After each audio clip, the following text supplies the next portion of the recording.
séparation parce que à partir du 21e siècle, comme je le dis, à partir du 21e siècle, comme je dis, le fruit défendu, c'est un exemple. Le fruit défendu, c'est cette année, en 21e siècle, qu'il est venu. C'est devenu plus dangereux. Alors, on va revenir sur le fil, d'accord. Merci pour toutes ces explications. Franchement, on en apprend beaucoup sur cette émission. Et donc, on va continuer. Donc, on a dit, la première étape, c'est la séduction. La deuxième étape, c'est le passage à l'acte où la femme permet à l'homme d'avoir cette relation intime sans préservatif, sans contraceptif. D'accord?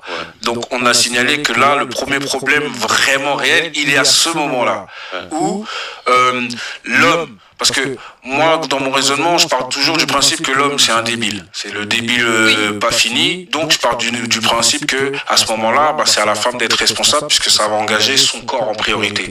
Donc le débile de service, donc qui pense à rien, qui prévoit rien, qui vient juste faire son shot, bah là le problème c'est la femme qui justement permet à ce débile justement de continuer à jouer dans ses conneries.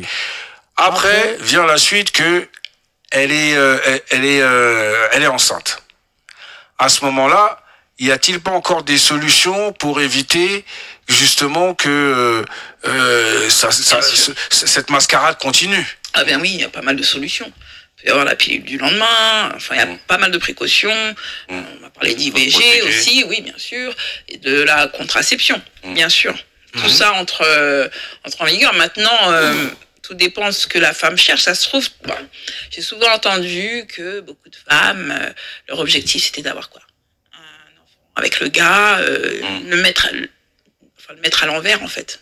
Le mettre à l'envers aussi. Donc voilà, moi, c'est celles qui ont ce procédé-là, bon, à elles d'assumer. Justement, mais là, tu mets le doigt sur une chose qui est importante parce que justement, moi, la question, et c'est là où ça devient pour moi très grave, c'est que jusqu'ici, on parlait justement de oui, l'autre c'est un tocard, vas-y, il nous l'a fait à l'envers, ok? Donc, jusqu'ici, d'accord. Mais après, au bout d'un moment, quand la femme elle est enceinte, c'est une autre étape encore. Ça veut dire que elle a encore les moyens de se débarrasser du tocard. Alors, la question que j'aimerais poser, c'est justement, tu en as donné un peu des éléments de réponse. Qu'est-ce qui fait justement que on en arrive à 9 mois de grossesse avec un enfant, souvent en plus ça peut arriver, le gars il est déjà parti en fait, il est déjà plus dans le paysage, ou à l'annonce de la dite grossesse, le gars il disparaît. Alors comment, pour ce genre de type d'exemple, comment cela se fait-il que ça va jusqu'à terme? Comment c'est possible en fait? Là, c'est le moment où je vais te rejoindre dans le sens où, effectivement, on va dire jusque 5 mois, voire 6 mois, tu peux entamer des processus pour pouvoir avorter. Donc, à partir du moment, là, où tu sais que le gars, il est parti, en fait. Le mec est parti. La nana, elle suit son cours de grossesse.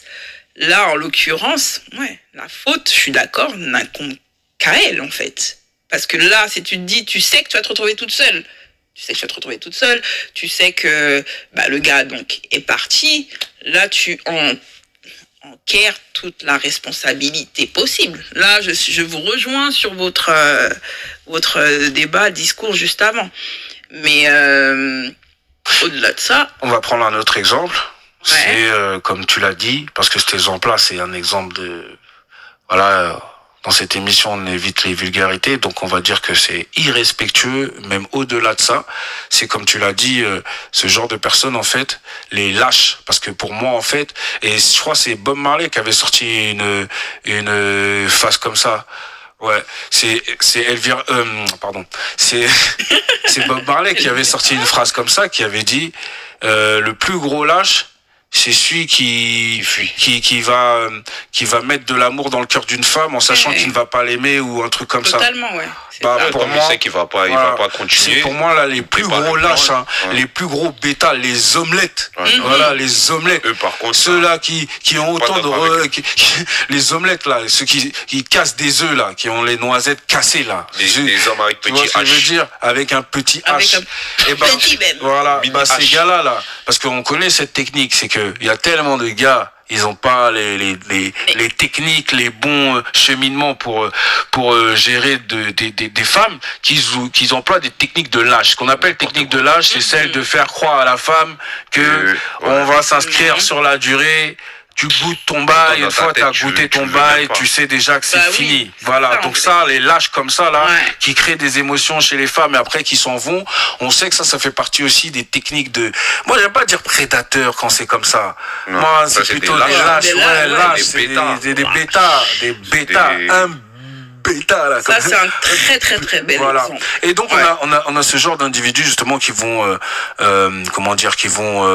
draguer des femmes, qui vont ensuite coucher avec des femmes, mais tout ça, ils ont réussi ces premières étapes parce qu'ils ont promis monts et merveilles, ils sont alignés sur des projets qui les dépassent. Manipulation, voilà, c'est ce qu'on appelle manipulation. Même si, bon, moi, je n'enlève jamais la responsabilité de la femme de justement pas avoir cette capacité à cerner ce genre de bêta, d'omelette, hein. Surtout qu'elles sont fortes en cuisine, mais dès qu'il y a une omelette devant elles, là, elles voient pas. Donc là, c'est vraiment ces gars-là, c'est un des exemples les plus durs où vraiment là, je vois pas ce qu'elle peut faire la femme si en plus elle est dans le genjutsu, elle est dans l'illusion. Ouais, il y a ça. Voilà. En plus, bon, le cas, je vais pas dire qu'il est rare. Non, mais je pense qu'il existe beaucoup. Hein. Il y a également aussi, le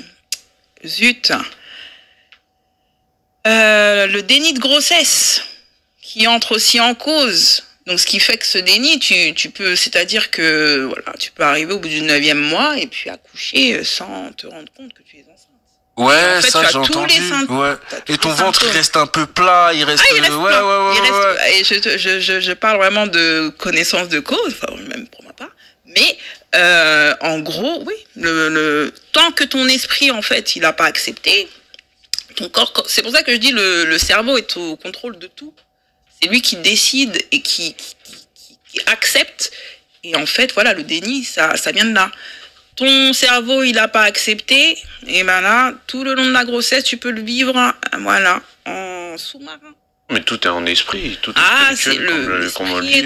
Parce que c'est ce qui contrôle, en fait. Ce qu'il y a en deux. C'est un truc qui fait entièrement contrôler le corps entier, en fait. Donc ça veut dire, si dans ta tête, tu dis un truc, c'est ça, hein. Non, c'est pour ça. Soit tu vas tout faire pour assumer, soit tu vas réfléchir, mais peut-être ça va pas t'arriver, mais en majorité, c'est avec ton esprit, tu dis tout. Même, comme on dit, même ta maladie, un exemple, une maladie, c'est dans ta tête, tu dis, je veux pas être malade. Je sais pas, même si tu es malade, tu dois mettre un système dans ton cerveau pour que tu te sentes bien physiquement. Totalement. Tu vois ce que je veux dire? Et en plus, ce système de rejet, c'est une sorte de méthode, c'est la méthode Coué. Je sais pas si vous la connaissez, la méthode de se dire que, ben non, en fait, non. Ce qui arrive, c'est pas vrai, c'est pas possible. Donc tu la rejettes, tu le refutes, et en fait, ben voilà, c'est en connexion. Voilà. Bah, super, les amis. J'espère que vous nous suivez bien sur Radio Armada, l'émission Hot Dogs TV. On est là, on parle de relations entre les hommes et les femmes, et là, on parlait justement de contraception. Donc là, le débat, il est terminé. On va en reparler juste après. Mais dans un premier temps, on va recevoir Elvira, notre sexothérapeute, pour la rubrique Sexo.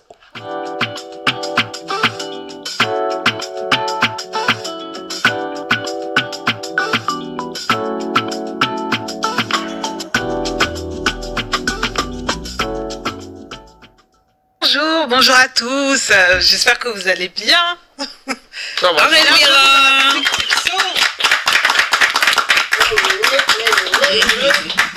Alors, je me présente, je suis Elvira Douala, je suis sexothérapeute et thérapeute de couple et j'interviens pour aider les couples en difficulté et pour aider les personnes qui souffrent de dysfonctionnement sexuel. J'anime également des ateliers sur le thème de l'amour, sur le thème de la sexualité, un peu partout, donc en France, en Afrique, donc voilà.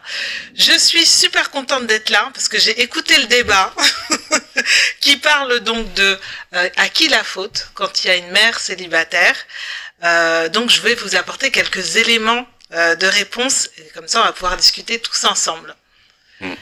Alors, j'ai écouté pas mal de choses. Je vais déjà commencer par vous donner des chiffres.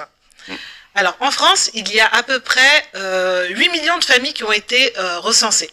Donc, sur les 8 millions de familles, il y a 2 millions qui sont dites monoparentales. Donc, c'est-à-dire qu'il y a à peu près 25% de familles qui sont monoparentales. Dans les 25%, il y a 21% de familles qui sont nombreuses. Et dans les 25% toujours, il y a 82% de familles monoparentales avec